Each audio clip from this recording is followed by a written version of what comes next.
from Anonymous 41.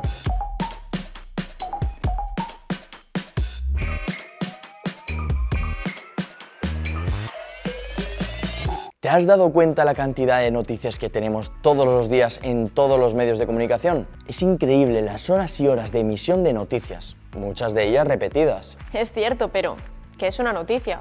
¿Y quién decide qué es noticia? He visto mucha información que creo que tiene poca importancia, y me parece que hay otras muchas cosas que pasan en el mundo de las que no nos informan. Pero lo cierto es que el día a día nos obliga a estar informados constantemente. El concepto de noticias es algo muy subjetivo. Para mí, un tema puede ser noticioso, pero no para ti. Lo que sí que hay que hacer es tener en cuenta que una noticia siempre debe abarcar tres conceptos: acontecimiento, actualidad y periodo. Eso me lo sé. Lo recuerdo haber estudiado en clase. Sí, en primer lugar, el acontecimiento. Confiere unidad y se refiere a un momento concreto. El periodista busca un hecho concreto. Los medios seleccionan entre toda la actualidad para crear la llamada agenda mediática. Muy cierto, pero también una noticia está obligada a tener actualidad. El tiempo es el elemento básico que define qué es una noticia o no. El periodismo se basa en la selección de los llamados hechos de actualidad. Y para que un acontecimiento se convierta en actualidad, se requieren tres factores: que sea reciente, que sea inmediata y que circule. Es decir, una noticia es aquel acontecimiento actual que se acaba de producir o de descubrir, que se da a conocer en el mínimo tiempo posible y que puede circular entre un amplio sector de público. Otro concepto que hay que tener en cuenta en una noticia es el periodo. La actualidad se define principalmente por el periodo, que es lo que determina el ritmo de trabajo de todos los medios actuales: rotativas, telediarios, boletines, etc. Son ventanas temporales donde se asoma el público. Déjame que haga un resumen de lo que hemos dicho hasta ahora. Entiendo que hasta ahora tenemos tres afirmaciones: que la noticia periodística se basa en el acontecimiento, que ese acontecimiento tiene una determinada actualidad, que la noticia tiene un tempo de respuesta y de comunicación. No sé. Sí, muy cierto. Las noticias se producen de forma distinta en los medios más antiguos frente a los nuevos medios. En los medios más antiguos, los que veían mis padres y mis abuelos, la producción de noticias tenía los siguientes elementos. Actualidad. A través de la actualidad, los medios dividen los espacios temporales, horas, días, etc., que sirven de marco o guía para la transmisión de hechos elegidos entre todos los posibles. Novedad. El hecho noticiable se sale de la rutina y es excepcional. Veracidad. A los medios se les supone, por ser referentes sociales. Periodicidad.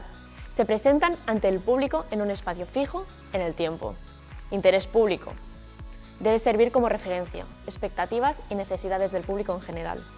Pues en todos los medios actuales esto se complica muchísimo, ya que tienen que tener inmediatez, se emiten en el mismo momento en el que se producen; larga duración, tendencia a la extensión y repetición de la noticia; especificidad frente a lo global, búsqueda de un público cada vez más concreto; nichos de espectadores; multiplicidad de emisores, la noticia se desliza por muchos; transmedia, los magazines aparecen en medios generalistas; la información del corazón entra en medios diarios, o los informativos de televisión siguen la lógica de la prensa diaria.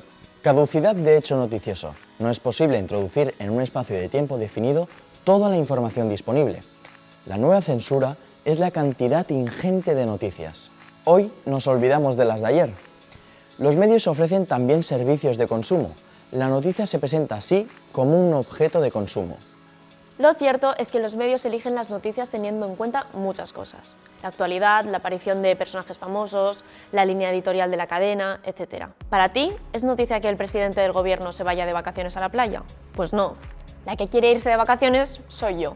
¿Y para ti? ¿Es noticia que el Valencia Club de Fútbol gane la Liga de Fútbol? Sí, notición. Pues para mí no es noticia. Lo es si gana la Liga de Fútbol el Valencia Club de Fútbol femenino. No nos ponemos de acuerdo. No.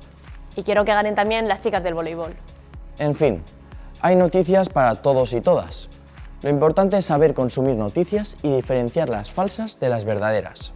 Pero recuerda que ya hemos hablado de la diferencia entre medios públicos y privados. Los medios públicos deben garantizar la veracidad de sus noticias y llegar a toda la sociedad.